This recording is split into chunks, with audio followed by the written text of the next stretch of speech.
Ya. Buenas noches. Hoy estaba preparado el vivo con ONG Raíces, con la señora Denise Araya Castelli, pero hemos tenido algunos inconvenientes, así que decidimos hacerlo por Zoom y se subirá al Instagram de Minca. Hoy vamos a hablar de explotación sexual comercial de niñas, niños, niñas y adolescentes en Chile. Y nos acompaña, como ya mencioné, Denise Araya Castelli, que es la directora ejecutiva de la corporación ONG Raíces. Denise, Buenas primero tardes. que nada, muchas gracias. Buenas tardes y bueno, qué pena que no hayamos podido hacerlo en vivo por las preguntas, que hubiese sido más directo, ¿no? Pero bueno, tratamos y mucho, lo intentamos. Sí, Bien. y bastante. Lo mismo nos han llegado algunas preguntas que las voy a ir haciendo. Y bueno, será para otra oportunidad que podamos resolver. Denise, nos quiere contar cómo surgió a grandes rasgos, cómo surgió el trabajo de ONG Raíces, como para contextualizar un poquito. Sí. Bien, nosotras en realidad hicimos un proyecto muy hermoso hace muchos años, el año 90, los años 91, que era con madres adolescentes, con chicas que se les acababa la vida cuando tenían su bebé y tenían que hacerse cargo. Entonces empezamos a hacer este trabajo que duró varios años y allí nosotros detectamos la explotación sexual de algunas niñas y que la verdad es que eran chiquitas muy vulnerables y que habían vivido situaciones de mucha pobreza, mucha angustia, Y bueno, se habían ido metiendo en este circuito de la explotación sexual comercial. Y a partir de ese proceso, el año 97, nosotros hicimos una primera investigación. Y esa investigación nos arrojó eh, resultados que eran muy impactantes, porque estaba claro que la violencia que vivían ese tipo de chicas había sido desde muy pequeña, desde muy chiquitita, y una vida completa de desamor profundo. En todos los espacios, las instituciones le habían fallado de todo tipo, la familia también, todo había atentado contra ellas. En ese momento eran casi todas mujeres, ¿no? Y nosotros todavía pensábamos que eso se denominaba prostitución, te estoy hablando del año 94. Y en ese proceso nosotros fuimos contactándonos con ECPAT International, que es la organización que se dedica a este tema a nivel mundial, y que en el año 96 hicieron su primer congreso. Estos congresos son bien interesantes porque son congresos, es el único congreso, creo, si es que no estoy equivocada, que se hace en conjunto con los estados. Entonces se trabaja conjuntamente. Y bueno, el primer congreso fue en Estocolmo, el año 1996, de allí surgieron muchos lineamientos, y bueno, Chile siempre subió a la carrera un poquito detrás, fue a este congreso de Estocolmo en ese periodo, el Estado asumió, y fue a este congreso y se comprometieron a tener un plan de acción nacional, y se comprometieron a todas las cosas que todos los estados y países se comprometieron.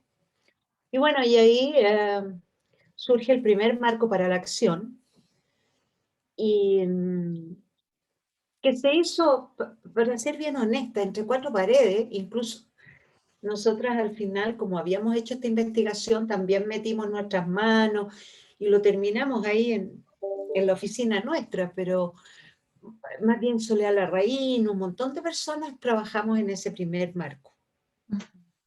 Y posteriormente el Estado de Chile nos pide hacer una reparación del daño a niños y niñas víctimas de explotación sexual.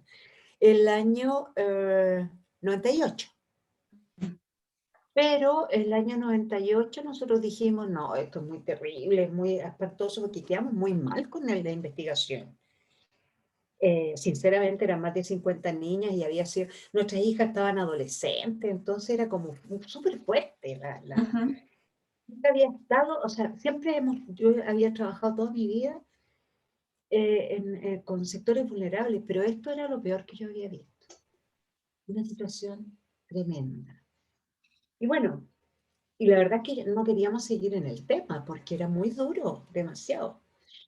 Pero cuando el Estado nos pide hacer esto, y digo Estado porque es más que Sename, fue el Ministerio de Justicia y todo, porque Chile se había comprometido y no habían hecho nada, seamos Ujú. claros. Voy a Ujú. ser súper honesta con todo, porque ya estoy vieja, no tengo nada Sí. que guardar. Y bueno, teníamos ese marco para la acción que lo habíamos hecho entre gallo y medianoche, porque la verdad no fue participativo, no, ya. Entonces, Chile se había comprometido y el 2001 venía el segundo Congreso Mundial, Ujú. el congreso que se hizo en Yokohama. Sí. Chile tenía que decir qué iba a hacer. Entonces nos contratan a nosotros, o sea, nos ofrecen a nosotros el año 98 a que hagamos este estudio, o sea, este trabajo de reparación del daño. Y después, o sea, fíjate que eso fue el 98, pero nos dijeron, nosotros tuvimos toda una discusión al interior de nuestra institución, de puras mujeres, una institución feminista, y que dijimos, a ver, trabajar con el Estado es complejo. Nosotros en esos años todavía no trabajábamos con el Estado. Y es complejo porque no vamos a poder hacer todo lo que hay que hacer. Pero por otro lado dijimos, uno de nuestros objetivos es aportar a políticas públicas reales. Ujú. ¿Y cómo vamos a aportar si no nos metemos? Ya, Ujú. dijimos, sí. Dijimos que en el 98, pero se aprobó en 2001.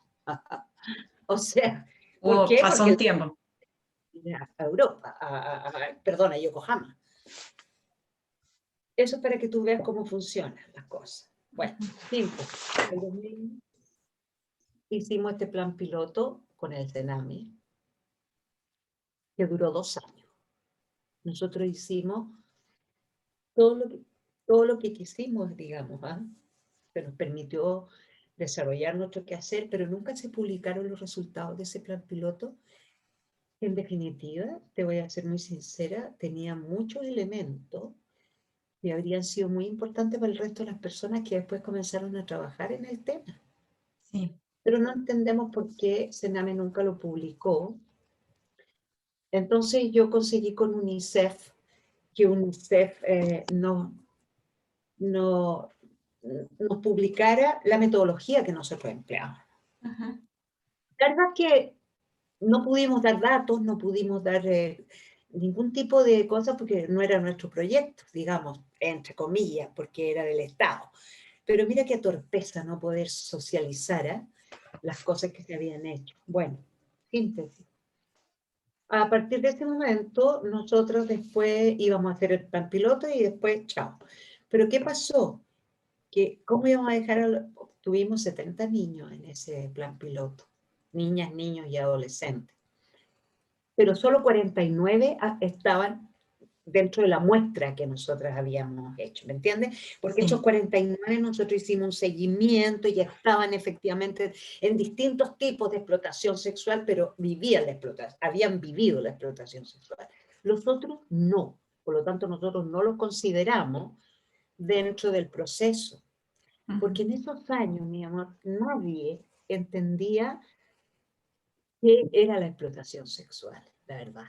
Ujú. Entonces nos mandaban niños que no eran y bueno, tuvimos que hacer mucho trabajo de promoción también, hicimos muchas reuniones y formación con distintas instancias, con hogares, con todas las, porque había que trabajar con todas las instancias.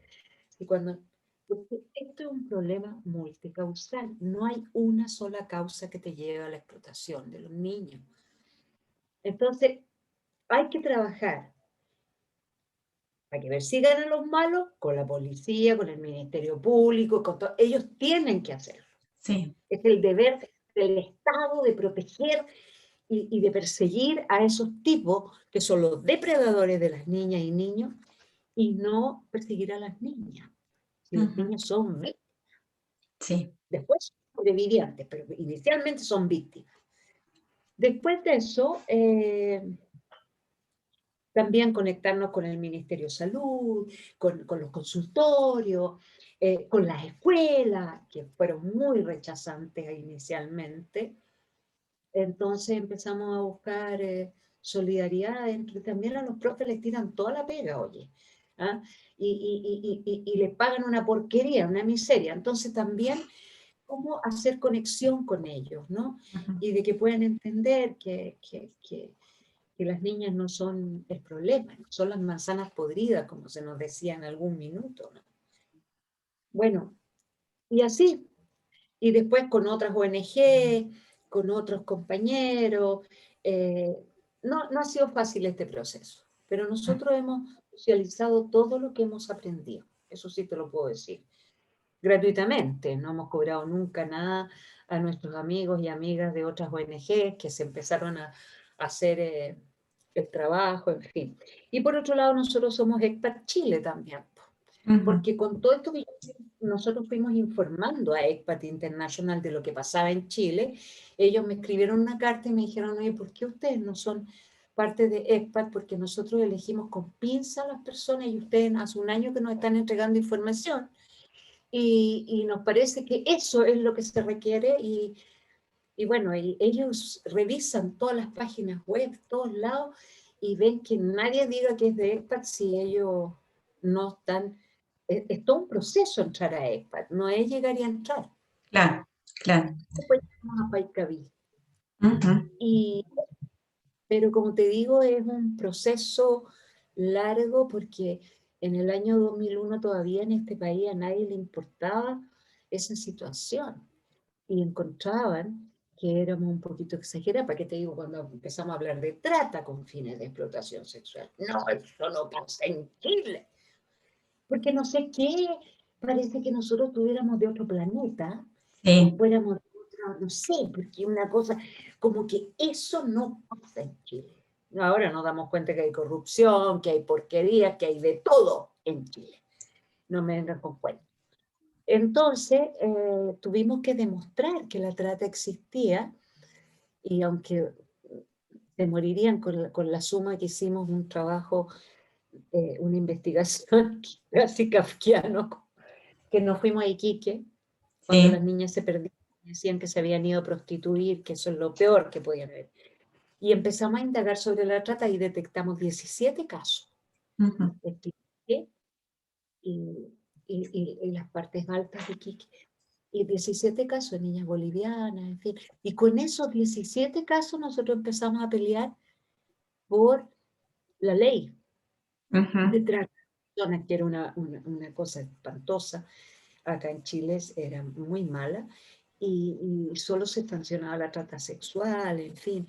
Y ahí hicimos todo un proceso para que se pudiese, bueno, nos demoramos 6 años, del 2005 hasta el 2011, para poder tener la ley de trata, Sí. que fue la diputada Saá, la única que se puso ahí con nosotros y la peleó y después consiguió de nuevo bancadas distintas, ni siquiera por una cuestión política, sino que todo el mundo participó de nuevo en bancadas distintas. Y hoy, gracias Porque a esa ley de trata, funciona la mesa intersectorial de trata, porque se constituye gracias a eso. Es importante mencionarlo. por supuesto, claro. Bueno, pero para no irnos tanto del tema, porque las dos también somos apasionadas de este tema, ya hemos hablado antes, Denise, ¿cuáles son las modalidades de explotación sexual comercial? Las modalidades, bueno, internacionalmente hay 4. Las relaciones sexuales a cambio de dinero, protección, lo que sea. La pornografía, que hoy día también se incorpora, el último documento que sacó el Comité de los Derechos del Niño, que varios de nosotros en varias partes del mundo se aportamos a ese documento nuevo, porque el protocolo facultativo contra la venta de niños, la prostitución y toda la historia, que es súper largo el nombre, ese protocolo no tiene la explotación en línea, que es lo que está hoy día de boom, donde los malandros y depredadores se han metido muy fuertemente. Porque fíjate que, por ejemplo, en México aumentó el año 2020 la pornografía y toda la explotación en línea en un 74%, lo que es brutal, porque ya México tenía altísimo eso. Entonces, bueno, y muy raramente nosotros tenemos menos denuncias que antes. O sea, Chile no tiene casi el problema. Yo me pregunto, ¿qué está pasando aquí que no lo estamos viendo otra vez? No estamos viendo la cosa. Entonces, bueno, hay una periodista bien amorosa del Mostrador que hizo un documento sobre el tema de por qué habían tan pocas denuncias. Yo creo que la gente está súper complicada con un montón de cosas dentro de la pandemia, no se está captando lo que esté pasando en este minuto, pero nosotros al menos, yo lo puedo decir con mucha tranquilidad, en mayo de 2020 nosotros recibimos alrededor de 19 denuncias de personas que nos mandaban cosas de internet, que dicho sea de paso, es importante no seguir replicándolas y no seguir mandándolas, sino que digan nomás en qué página hay problemas. Y uno puede dirigirse al Ministerio Público, incluso online, para denunciar ese tipo de violencias, ¿no? Entonces, si nosotros que somos una ONG que trabaja en la reparación del daño del tema, ¿cómo es posible que hayamos recibido 19, o sea, la gente no sabe a dónde acudir y la gente busca a alguien que le apoye y no que lo sancione? Eso Sí, es yo creo que ese es el realmente... gran tema del Estado, la Sí, sanción. sí. Entonces está la pornografía, ¿cuáles son las otras modalidades? Ya, perdón. En el ámbito del turismo, la explotación en el ámbito del turismo y viajes, y la trata de niños y niñas con fines de explotación sexual. Ahora, dentro de esas cuatro modalidades, nosotros el año 2000, bueno, el año 2010 y el año 2017, junto con el Comité, con el Consejo Nacional de Infancia, que ya no existe, hicimos una investigación en varias regiones y una investigación bien interesante donde hablamos de las modalidades locales que hay de cada una de esas modalidades internacionales. Internacionales, ¿por qué decimos? Porque son los distintos tratados, los convenios, todos los que de ahí se sacan las modalidades, ¿no? Se protege desde ahí. Porque, por ejemplo, la trata está bajo el protocolo de Palermo, por la trata, ¿no? Y los otros con el protocolo facultativo, y así, o sea, cada uno va sacando y ahí va armando. Bueno, les contaré que nosotros tenemos bastantes modalidades dentro de cada una de esas modalidades, que son locales. ¿Mm? Por darte un ejemplo, en la trata tenemos el padrinazgo, que personalmente lo descubrimos el año 2010, en la zona, en la quinta región, en la parte más rural, en San Felipe, el interior. ¿Eh? Yo pensaba que nosotros no teníamos padrinazgo. Mira qué bruta. ¿Por qué no íbamos a tener padrinazgo? Y el padrinazgo, porque es una modalidad muy fuerte en América Latina, el padrinazgo, o sea, que el típico padrino o madrina que llega, ¿no es cierto?, y le dice, oye, yo voy a educar a la niña, me la voy a llevar a la ciudad y le voy a dar, y después la empiezo a explotar. Yo no sé por qué nosotros pensábamos que no, cuando el patrón de fondo siempre hizo eso, ir a buscarlo y traerlo. Bueno, en fin, entonces hay varias modalidades. La explotación en calle, por ejemplo. La chica que vive en la calle, en las rucos, en tantos lugares fuertes, ¿no? El entorno más cercano, que era algo que nosotros estamos viendo cada día más fuerte, o sea, que el vecino, que el otro de allá, que el carnicero, que el almacenero, por intercambio con la familia, te fijas, les va dando y se queda con la niña un rato. Entonces, hay un montón de situaciones que de repente pasan piola, como dicen los lolos, ¿no? Que no se notan, pero que están ahí y son explotación. Sí. Entonces, bueno, hay muchas modalidades en el país. Nosotros en nuestra página web, www.ongraices.org, tenemos, ¿verdad? Todos los documentos, están todas las investigaciones, está todo. Tenemos, el año pasado hicimos, antepasado, ya estoy media perdida, estoy vieja, ya se me va, pero hicimos un buen trabajo con el Ministerio de Educación, fíjate, con el ámbito de, de migración que tienen, un departamento muy interesante ahí, con gente muy astuta que está ahí. Uno no tiene que pensar que el Ministerio de Educación es todo, no. Hay gente que hace cosas, en todas partes hay gente que hace cosas buenas. Y ellos nos pidieron hacer una guía para los profesores para detectar la trata. Ajá. Muy bueno, fíjate. Yo encuentro que fue muy bueno porque es interesante. O sea, yo sé que a los profesores se les puede seguir tirando todo, que el VIH que lo soluciona a los profesores, Sí, porque no les puede evitar. Pero en cada colegio, por muy humilde que sea, existen los PIE que se llama, o los profesionales que ven a los niños, ¿no? Que está el sí. psicólogo, la psicóloga, la trabajadora social, el trabajador social. Ellos pueden perfectamente hacer esa pega de detección y no que se pongan a reparar el daño, sino que deriven. Claro. ¿Hija? Entonces ha sido bien interesante porque tuvo buena aceptación y yo creo que es lo que hay que hacer, ¿no? Porque la prevención es algo que no existe en este país. No, no No, existe en Chile. no existe.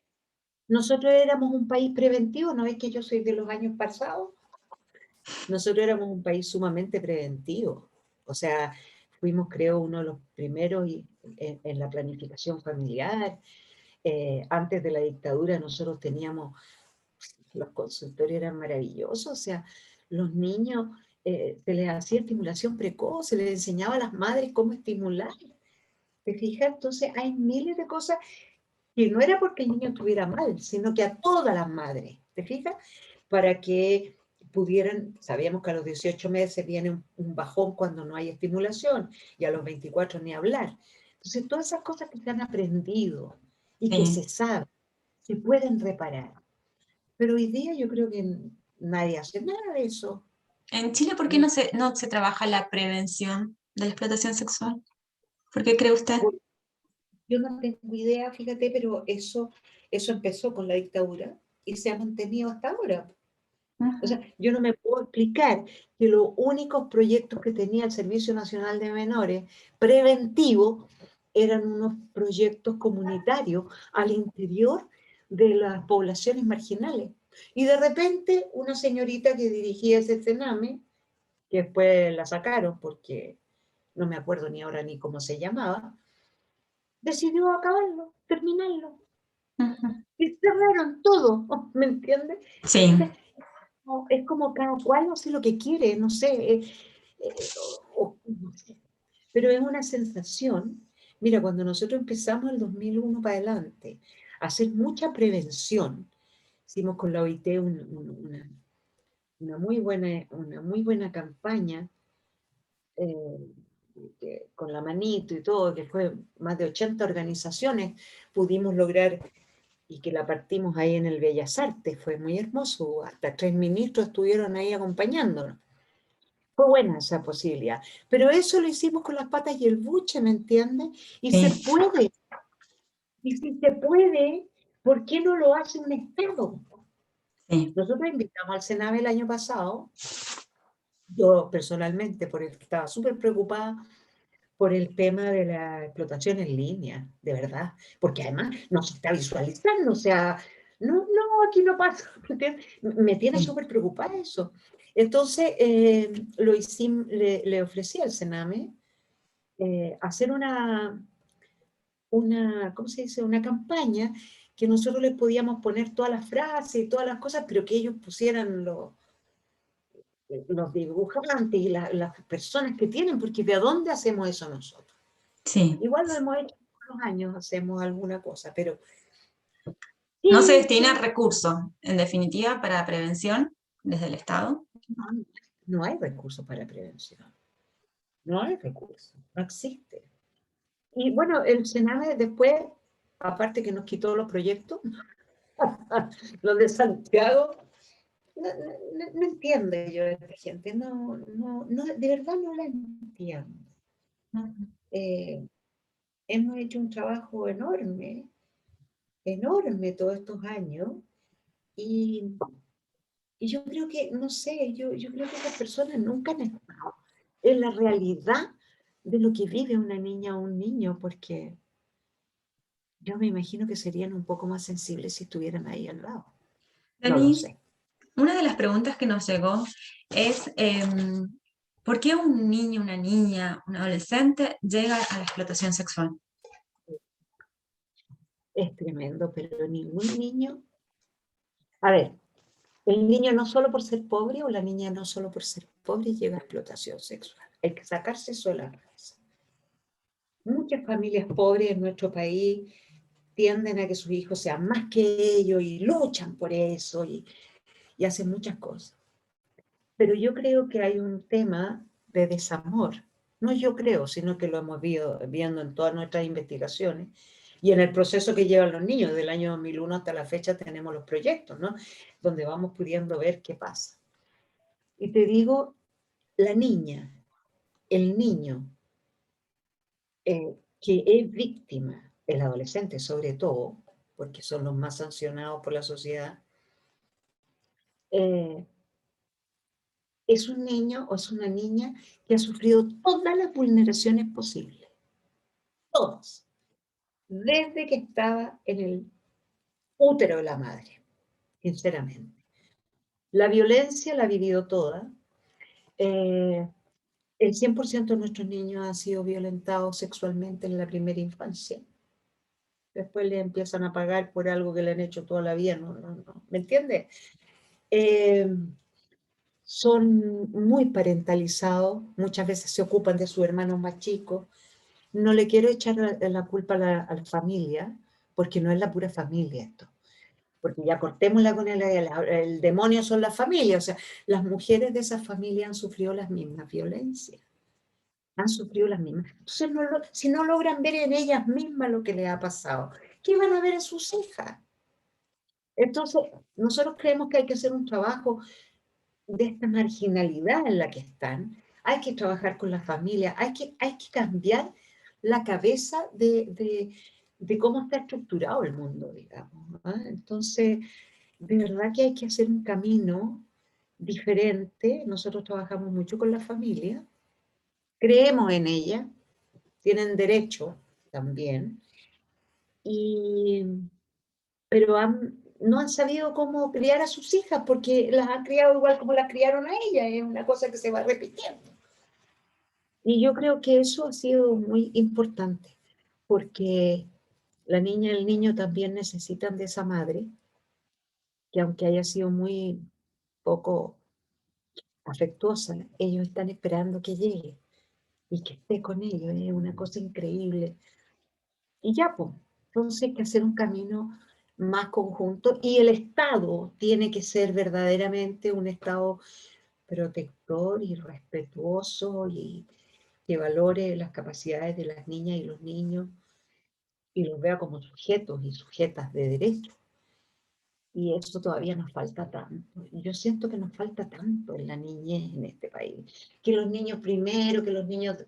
todas esas cosas que son eslogan y que tú le preguntas a cualquiera de esos personajes, bueno, ahí, ¿cómo vamos a hacer con la ley de protección integral y garantía de derechos? Entonces, no, vamos a hacer la división del Sename. ¿Sabes que yo desde que soy niña que escucho la división del Sename? No, bueno, adulta, joven. Desde que escucho de la división del Sename. Es que los niños malos los vamos a tirar para justicia y los otros niños para acá. Y como que eso fuera la solución. Si la solución es ver al niño, como diría Maturana, como un legítimo otro en convivencia con uno, no un menor que está debajo. uno que está a mi altura, que tiene capacidad para pensar, sentir, para crear, para, de acuerdo a su edad, ¿te fijas? Sí. Y en ese caso yo creo que estamos años luz nosotros. O sea, a mí, yo me vuelvo loca cuando he ido a Argentina y veo que los niños están en las mesas comiendo con sus padres, conversando. Eso aquí no se ve. Nos cuesta mucho todavía. Visualizar al niño no como un mueble, sino que como un niño que es un sujeto de derecho, porque seguimos con la ley de menores, Se donde le el sigue niño era un diciendo objeto. menor, sí. Desde Claro, el nombre ya, Servicio ¿viste? Nacional de Menores. Imagínate que el Sename se llama Servicio Nacional de Menores. Y después, nosotros tenemos ya 30 años de Convención de los Derechos del Niño y seguimos sin verlos como sujetos de derechos. Sí, Entonces, y además, oye, yo he peleado tanto en el Congreso, en la Cámara de Diputados, en la Cámara de Senadores, y donde tú les planteas, les dices, oye, porque más o menos creen que la Ley de Protección Integral y Garantía de Derechos es casi que tú no vas a poder verle el celular a tus hijos. Que no, o sea, una barbaridad de estupideces. Es no entender nada. Es no entender nada.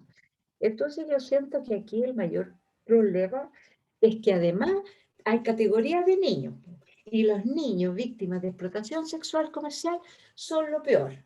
Y la sociedad los sanciona, aunque digan que no, porque para hablar bien, no, que bien, que está, que bueno que puedan tener reparación, pero en definitiva siempre hay una sanción.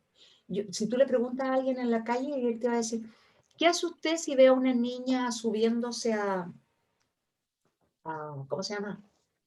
¿Qué hace usted si ve a una niña subiéndose a un auto? Una pequeña. Nadie tomaría la patente, po. Buscan a un carabinero, quizás, algo así. Pero ¿a dónde va el carabinero? A la niña, no al depredador, que es el ujú, responsable de haberla subido.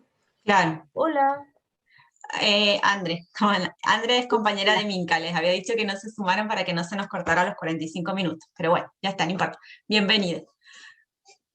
hola, hola, ¿qué tal? Bueno, y eso te fijas. Hola, disculpa, ¿y se repara si me salgo? No, no, no importa, ya está, quédate, sigamos.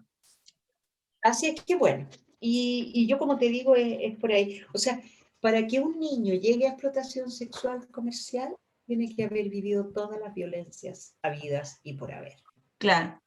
Desde la experiencia de ustedes, ¿a qué edad aproximadamente, digo, lo que han ido viendo, empiezan con la explotación sexual? Fíjate que nosotros creemos que la pubertad más o menos empieza la cosa, 12 años, 10, 12. Ujú. Hemos tenido chiquitas de 5 años, ¿no? Pero eso ya ha sido algo más violento, Ajá, más horrible. Pero hay que entender que este tipo, claro, como le da la puerta. Ahora, a nosotros nos mandan el juez cuando tienen 17 años con 20 días y ya les queda menos de un año para poder salir del sistema. Y tú necesitas mucho tiempo para reparar este daño. No lo vas a hacer en 5 meses, ni en 10 meses, porque además ellos tampoco se reconocen como víctimas. no, es lo Y más ellos difícil. son absolutamente responsables de lo que viven. Entonces, el primer paso es que se reconozcan como víctimas. Después pasamos a sobrevivientes, pero primero, y la sociedad no lo reconoce como víctima y el depredador no lo reconoce como víctima. Le pagué, po. Yo le Ujú. pago, no lo he obligado. Fija, entonces, y la sociedad en su conjunto, o sea, en la última investigación que hicimos, revisamos en profundidad 7 causas, 7, ay, ¿cómo se dice? Sentencias, donde donde habían estado los tipos sentenciados, digamos, por haber vivido la explotación. Pero como no está tipificada la explotación sexual comercial, no está tipificada. Entonces, como no está así tipificada, eh, bueno, ahí se busca, qué sé yo, la violación, reiterada en contexto de explotación sexual, que eso lo ha creado el Ministerio Público, sobre todo la Fiscalía Sur de Metropolitana y la Fiscalía Metropolitana Occidente. Nos ha costado que otras fiscalías puedan retomar todo este camino que nosotros hace 11 años hicimos junto a la Fiscalía Sur y creamos este protocolo de trabajo conjunto. Una pena, pero no es así aquí. Uno lo hace, el otro no lo hace, porque este es mi territorio, este es mi... Sí, y no hay seguimiento tampoco. Digo, van entrando nuevas organizaciones a trabajar y se olvidan lo que hicieron las anteriores. Eso pasa en todos los países, acá también. Denise, hablando un poco de esto de la importancia de la reparación, sobre todo por parte del Estado y el acompañamiento que tienen que hacer a las víctimas, ¿cuáles son las consecuencias que tienen las niñas, niños y niñas y adolescentes explotados sexualmente? Las consecuencias psicológicas, sociales. De todo tipo. Física. Han tenido muchas veces abortos sin saber qué fueron abortos. Las ITS que son violentísimas. Algunas que son maltratadas. Te fijas que hay también violencia de algunas clientes, entre comillas, porque esta cuestión no es trabajo. Bueno, pero sobre todo tiene en lo emocional. Ahí hay un drama muy fuerte ahí, en los aspectos emocionales. Son niños traumatizados que han vivido disociados para poder tolerar la situación.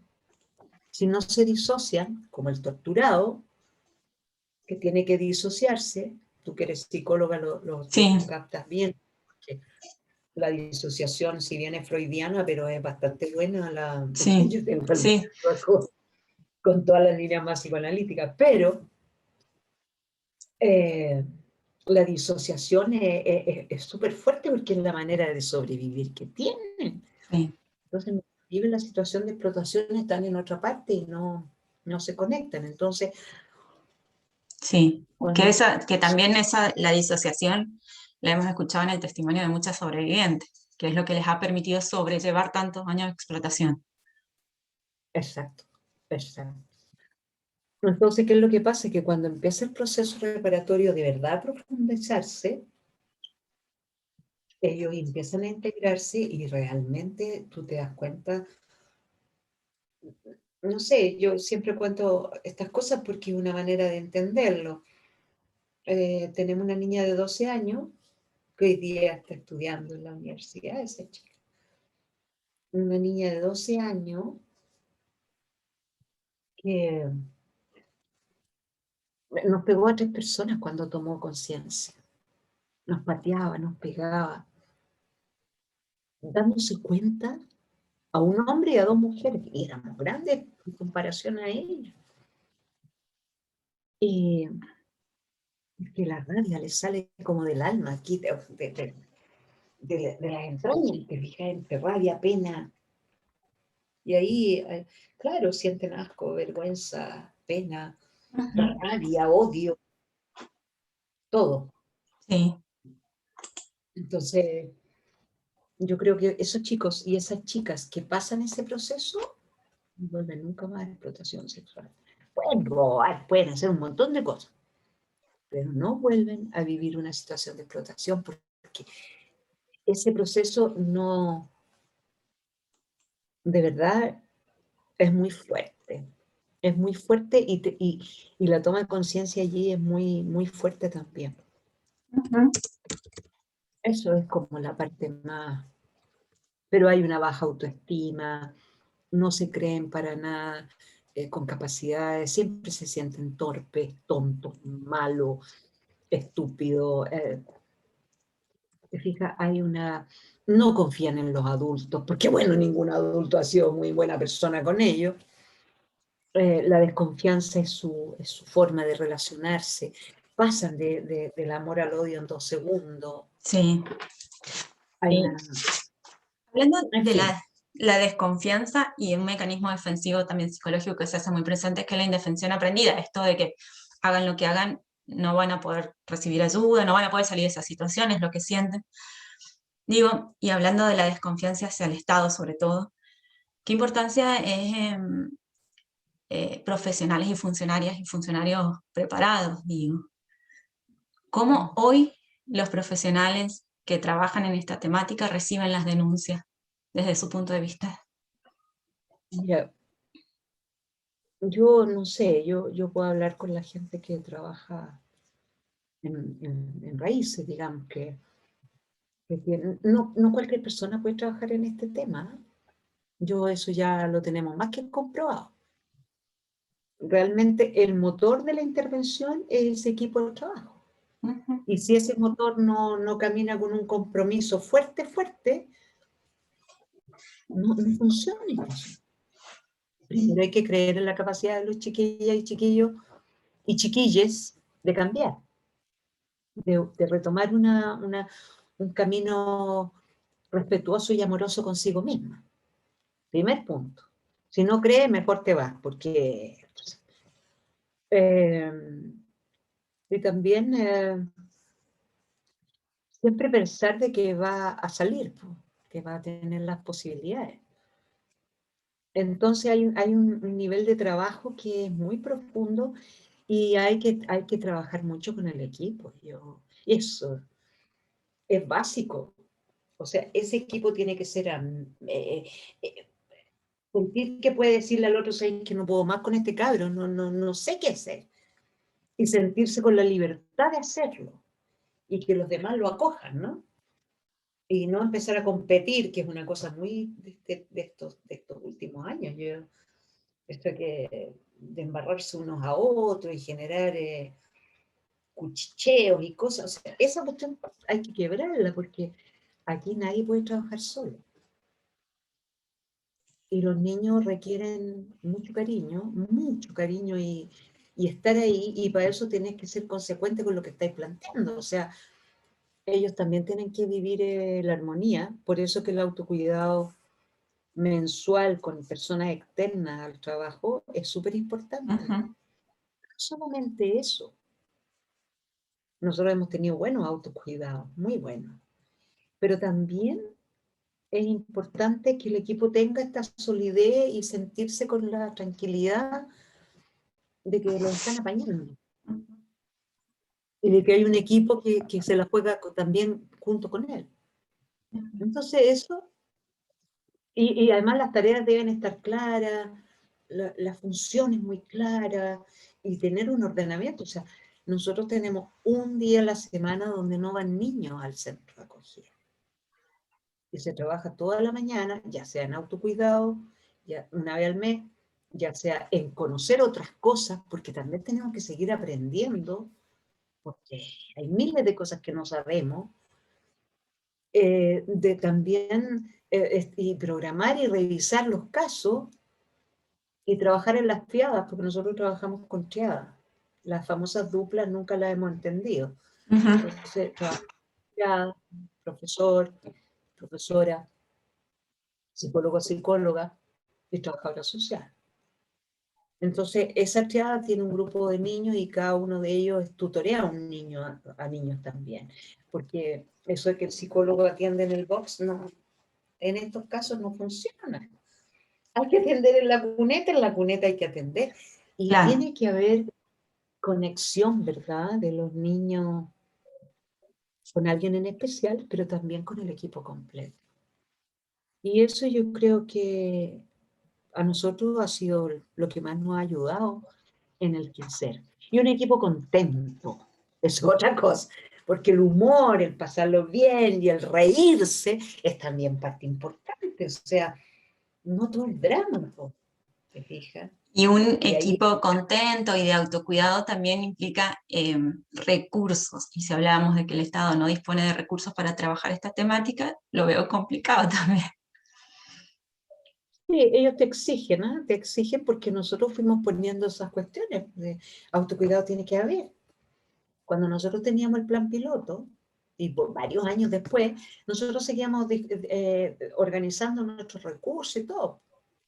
No teníamos idea de todas estas barbaries de de que uno se embarran a otro y todo, una cosa muy fea, todo eso que se postula y no sé qué. Bueno, toda esa barbarie de violencia que hay también hacia los equipos, a mí me abisma, porque fíjate que cuando se habla de los hogares del Sename tienen mucha plata, a diferencia de los hogares que son conducidos por ONG, que les dan la mitad de la plata que tienen los hogares fijos del Sename. Sin embargo, les pagan una porquería a las personas que trabajan ahí. Mira, yo en el año 96, cuando estábamos haciendo la investigación con las niñas, me fui a meter a un hogar en San Francisco.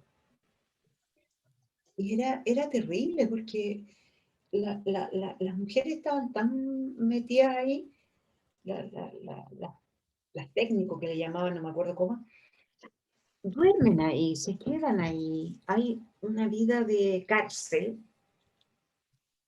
En esos años yo por lo menos vi calabozos, yo los vi. Y no me dicen que no existen, porque habían. Entonces, claro, si les pagáis 100 lucas, estoy inventando porque ya no sé cuánto será ahora, pero si les pagas 100.000 pesos a esa persona y además le pides que tenga compromiso, que haga esto, que haga el otro, no les enseñan nada, nada, no hay formación, no hay búsqueda de soluciones frente a situaciones en las cuales tienen que arreglárselas con lo que tienen. Entonces, no es que yo esté justificando la violencia que hay al interior de Sename, porque la hay, sino que yo creo que está todo mal hecho.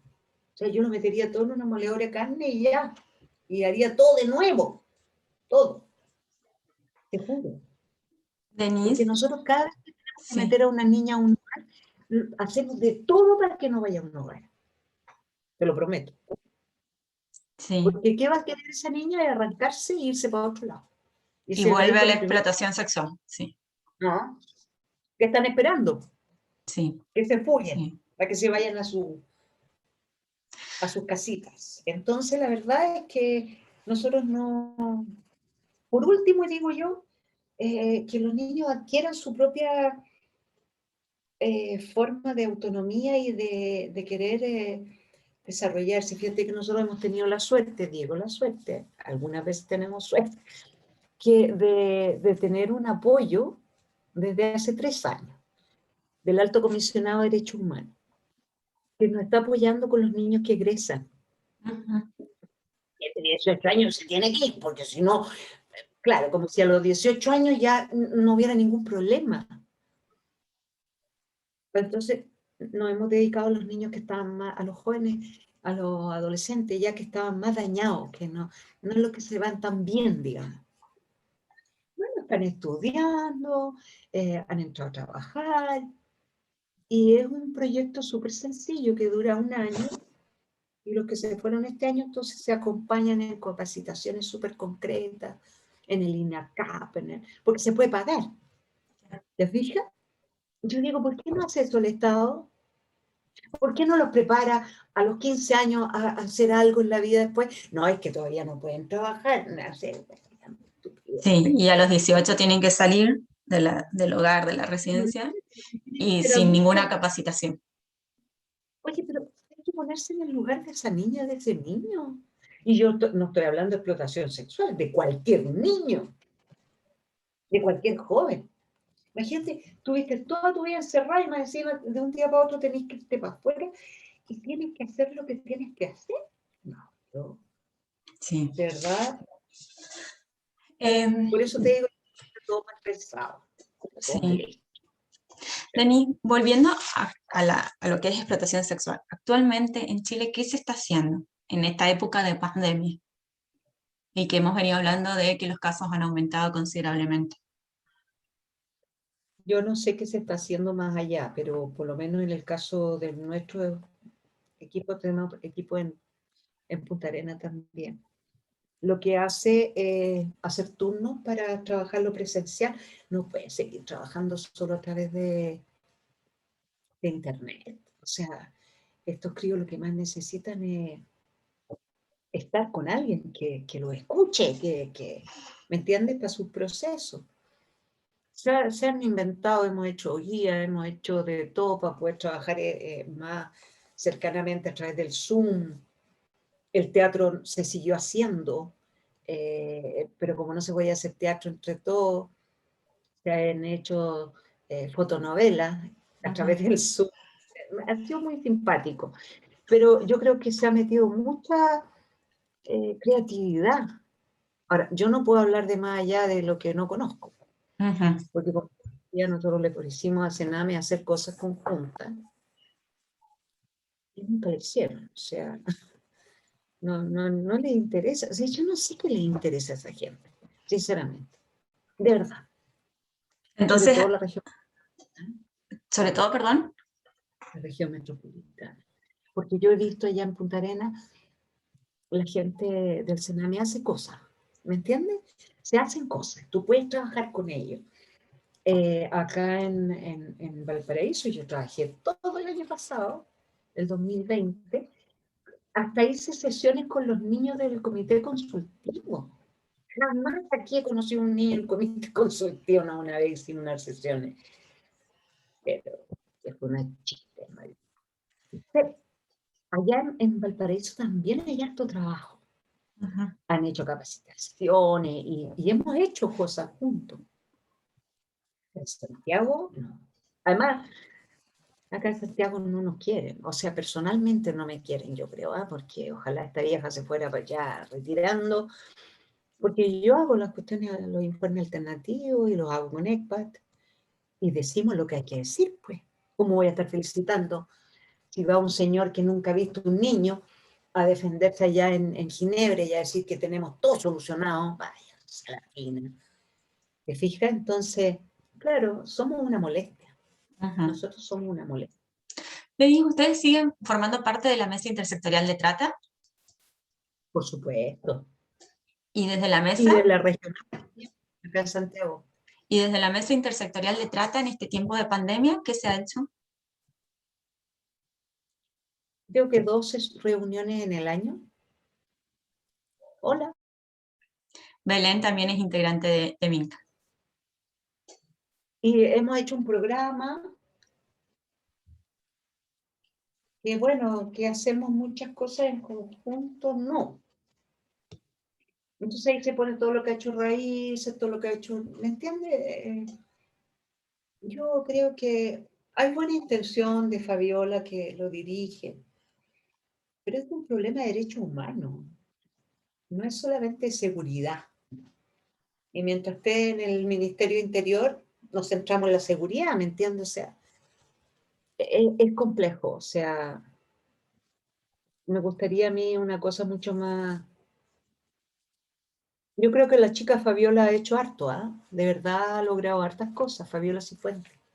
Sí. Pero el Ministerio Interior, pues. El Ministerio Interior es el Ministerio Interior, pues. La Sí. seguridad nacional entre todo. No, y es Entonces, se saca poco. una problemática que requiere, como usted decía al principio, requiere del compromiso de todos, de derechos humanos, de justicia, del Ministerio del Interior, pero sobre todo presupuesto, porque si no, no se puede trabajar. Entonces, si hay una mesa intersectorial de trata que no cuenta con recursos para trabajar con las víctimas, va a ser difícil también, desde el Estado, desde arriba, digo, que si no se dispone. La gente se junta, se hacen estas reuniones y después cada uno desarrolla su trabajo y después entregamos toda la información y se ponen en un listado. Pero a mí no me han dado nunca un peso para hacer lo que hacemos. De Arica a Punta Arenas, porque hemos hecho formación de Arica a Punta Arenas. Bueno, es la realidad de este país. Denise, No sé cuándo. sí, Espero que en el proceso constituyente va a cambiar. Denise, desde la experiencia de usted, la mayoría de las víctimas de explotación sexual son niñas, niños, adolescentes de Chile, hay migrantes, la migración está atravesada por esto. Fíjate que en la investigación del 2017, que te dije que hicimos en varias regiones, recién estaba incipiente el asunto de migrantes. Casi hay que meterse en eso. porque no hay niños migrantes, no porque no existan, sino que sencillamente se están detectando muy poco. Varones, también hay más, mucho más de lo que nosotros creemos, pero no llegan al tema de apoyo. Porque mira, antes nosotros salíamos a la calle a buscar a los niños porque nadie los reconocía.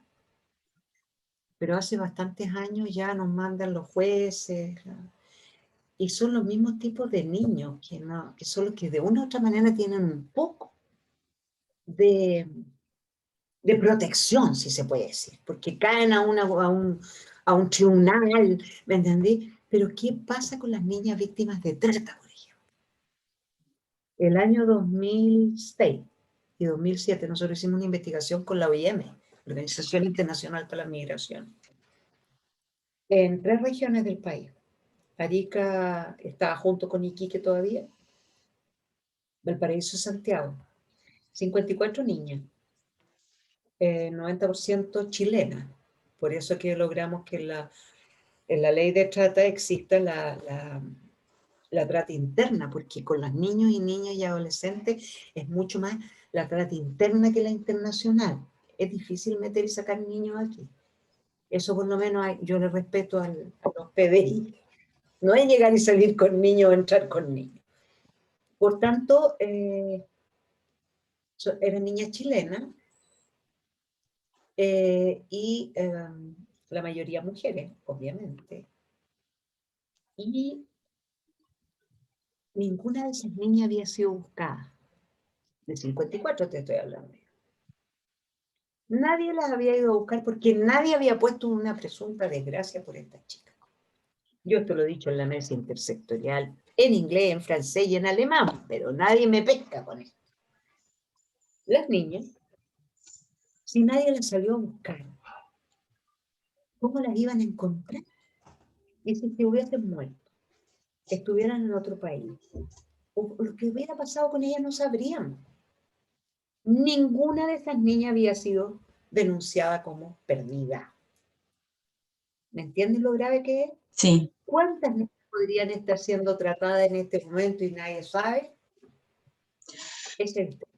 Yo quiero aprovechar para decir algo de mi tesis, que hemos hablado antes. Yo la entrevisté para mi tesis, que fue sobre trata con fin de explotación sexual, y tuve la posibilidad de entrevistar a varios de la Mesa Intersectorial de Trata. Y hay algo que me llama mucho la atención, que tanto en las estadísticas de Chile no figura la trata interna, no hay niñas rescatadas por trata interna, y ellos, a los que yo entrevisté, me dicen que la trata interna no existe en Chile. Me parece algo muy novedoso.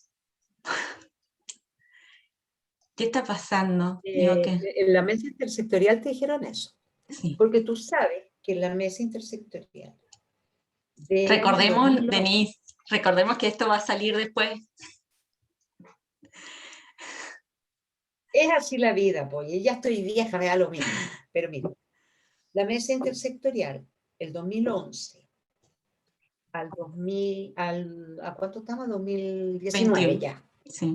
No, pero digamos hasta el 2019, que están las estadísticas, tú las puedes ver, están las estadísticas de cuántos niños y niñas, y cuántas mujeres y cuántos hombres, está todo en la página del Ministerio Interior, en la parte de trata.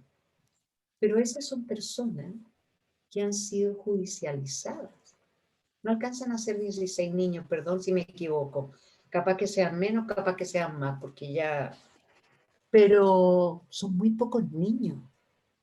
Si nosotros en un año encontramos, o sea, en un proceso de investigación, encontramos 54 casos, es raro, ¿no? Sí. ¿Quién lo puede buscar? O sea, claro, nosotros hicimos una investigación donde alumnos de último año de universidad se metían a las casas de Sarambizamba, en Iquique, a las nightclubs, y toda esta historia, porque es la única forma que tú tienes de detectar la situación de explotación sexual. Y no es que te vayas a poner a contar cuántas niñitas hay, no, o sea, hay que meterse. En Iquique nosotros detectamos los dobles fondos para esconder a las menores de edad. Entonces, todo eso fue entregado, ¿eh? Toda la información se entregó en Iquique al Ministerio Público. En fin, la última investigación, en 2017, fueron 2 compañeros jóvenes que se fueron a meter a todas las casas y nightclub y ¿cómo se llama esto? Los de las ¿Café con piernas? piernas que es lo más asqueroso que hay en mi país. Yo he tenido que parar gente en el centro que son guías que les muestran como gran cosa a los extranjeros nuestros cafés con piernas, cuando son espacios de prostitución y Sí. de violencia, y donde hay pequeñas. Al frente de nuestra oficina, en Moneda, tú te metes y ahí hay un espantoso, o sea, nuestros cabros entraron ahí, o sea, los dos, un trabajador social y un psicólogo, el 2017 entraron en Valparaíso y acá en Santiago, porque no podíamos hacer esa historia en todos lados, con mucha plata y no había tanta plata para la investigación. Porque además tienen que consumir, un vaso de agua te cuesta 5 lucas y en Bandera, vaso de agua. Y los niños, yo les digo niños, pues son ya, me cuentan que ahí en Bandera estaban las niñitas menores de edad, un tipo hablando a las 3 de la tarde, ¿eh? Un tipo hablando y que abre las piernas y que mueve, ¿me entiendes? Y después las chiquitas se iban a unos reservados que le llaman. Entonces, eso pasa aquí en Chile y sigamos, pues. Sí. Nosotros hicimos las denuncias, porque si no, no pasó nada en la calle Bandera. Con las denuncias, con los datos, con todo. ¿Para qué les cuento todo lo que descubrimos también en Punta Arenas? Yo entregué todos esos datos a la BICEP, a la Brigada de Trata de Personas. Me dijeron que no había nada. Yo no sé por qué nosotros nomás vemos, oye. Yo no tengo idea de eso, ¿por qué? Parece que Ay, nosotros vemos nomás. Denise nos dice que nos queda poquito tiempo. Yo quiero, muy resumido, Belén, ya te doy la palabra, pero otra cosa a mencionar es de mi tesis, que también esto que relacionado con lo que usted dijo recién, que son todas niñas, que en las estadísticas de Chile también figura todas niñas. Digo, ¿y qué está pasando con los niños y con las personas trans que tampoco son rescatadas, tampoco hay nada? Hay mucha trans femenino que hemos ido detectando el 2017 y también nosotros en nuestros centros de acogida, porque no hay mucha respuesta para ellos, ¿te fijas? Entonces hay que acompañarlos mucho en el proceso reparatorio, pero lo que sí vimos en la investigación es que había mucho trans callejero Ujú. en la calle, situación de calle, rotonda, más que los centros cerrados. Y bueno, no se está trabajando en ese ámbito, ¿me entiendes? O sea, Sí, porque nosotros para este tema a la hay que casa. ir a la calle. O sea, yo siento que estamos muy encerrados en estos proyectos que piensan unos caballeros sentados allá en un escritorio que jamás salió a la calle y dicen lo que hay que hacer. Sí. Y de repente ponen, según ONG Raíz se haga esto, pero después nos quitan el proyecto. No, es como Belén, muy loco. Belén, te escuchamos. Y Andrés, si vos querés hacer una pregunta también, antes que se nos corte. Yo quería decir una parte que hablaste sobre que incomodabas en los centros. Y yo creo que eso es súper importante porque significa que se hace una resistencia. Como tu trabajo es desde la resistencia y de cierta forma sin recursos. Y eso es admirable y creo que también es muy importante, eh, ¿cómo se llama? Visualizar también ese trabajo. Buscar a lo mejor alguna forma de contar esto que nos dice a nosotras, no solo por este medio, sino que este último tiempo sabemos que las redes sociales hacen mucho más que cualquier político. O sea, se han levantado diferentes como consignas que han ayudado mucho a, a que la gente se informe y al estar informado como que te haga ruido esto, como que también te afecte. Porque como tú dices, es algo que está en las calles, pero que está escondido, que está en, no sé, pues, en un café con piernas, o que está en lugares que hombres van y pagan y que no todo el mundo los conoce. Mm. Bueno, nosotros tenemos un segundo objetivo dentro de Raíces, que es la incidencia política. Y para eso hacemos un trabajo, también las comunicaciones. Trabajamos por una cultura del derecho. Hacemos lo que podemos. Sí, Pero y hacen muchísimo, porque vienen hace muchos años trabajando, y vuelvo a recalcar que las chicas no estaban, que gracias al trabajo de Raíces, de ONG Raíces, se promulgó la ley de trata. Entonces, sí, eso es fundamental. es la historia de la ley. Ahí está.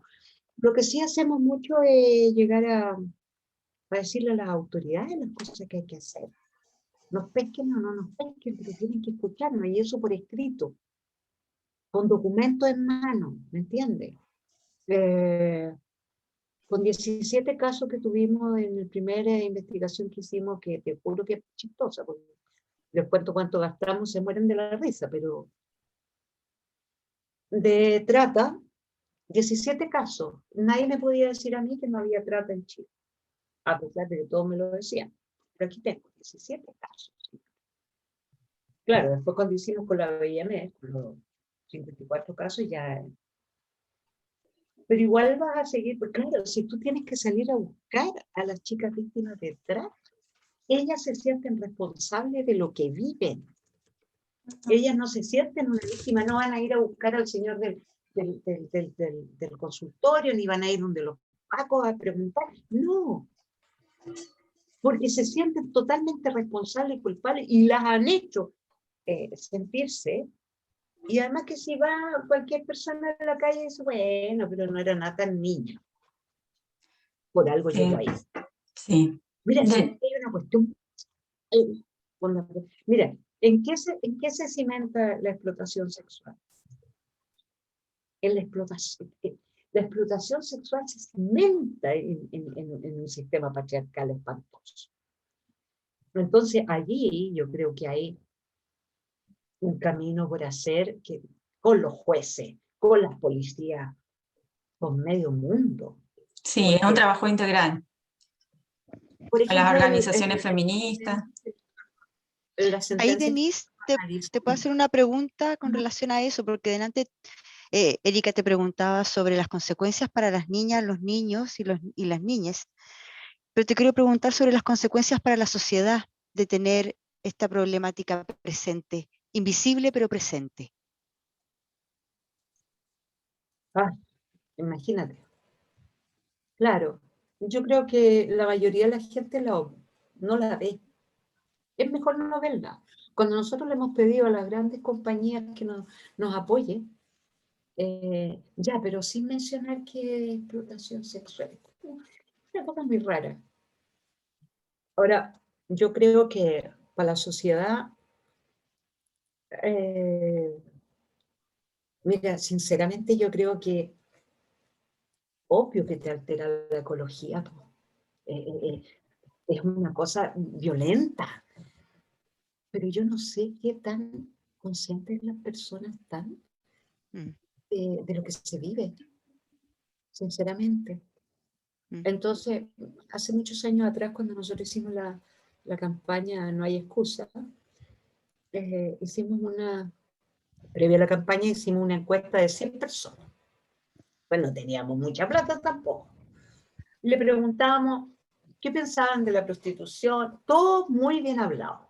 No, hay que cuidar a esos niños, pobrecitos y todo lo demás. Es una forma de decir del mundo de nuestro país chileno.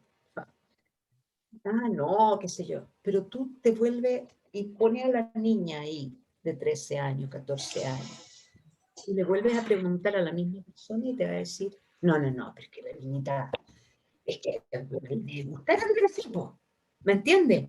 Mm, Sí. Y eso es súper patente. mm, mm. Entonces, que ese señor que es guía y que le muestra a los extranjeros la cuestión de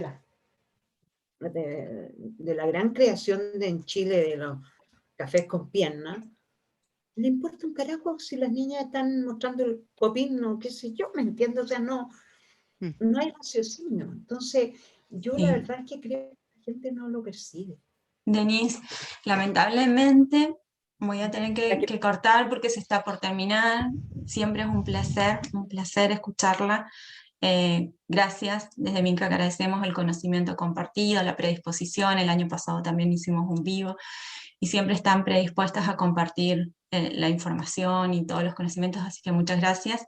Esto va a salir por Minca, así que dejo unos segundos, unos minutitos si querés decir algo. No, yo creo que justamente hay que socializar las situaciones. Y nosotros hacemos todos los años campañas, pero también por las redes sociales, todo. Pero igual nunca es suficiente, nunca es suficiente. Y bueno, yo creo que hay que seguir peleando por los críos nomás, porque ellos sí que no, nadie pelea por ellos. O sea, es muy fuerte decirlo, pero yo creo que todo chico que está en el Sename, nadie visualiza realmente lo que viven. Entonces, cuesta muchísimo y hay que empezar a darle fuerza de alguna manera. Y también a la gente que trabaja allí, ¿no? Sí. Yo Bueno, creo ahora que- sí, se nos corta. Agradezco a las chicas compañeras de Minca que nos acompañaron. Gracias, Denise. Va a quedar todo grabado. Un placer. Nos vemos. Muchas gracias. Chao.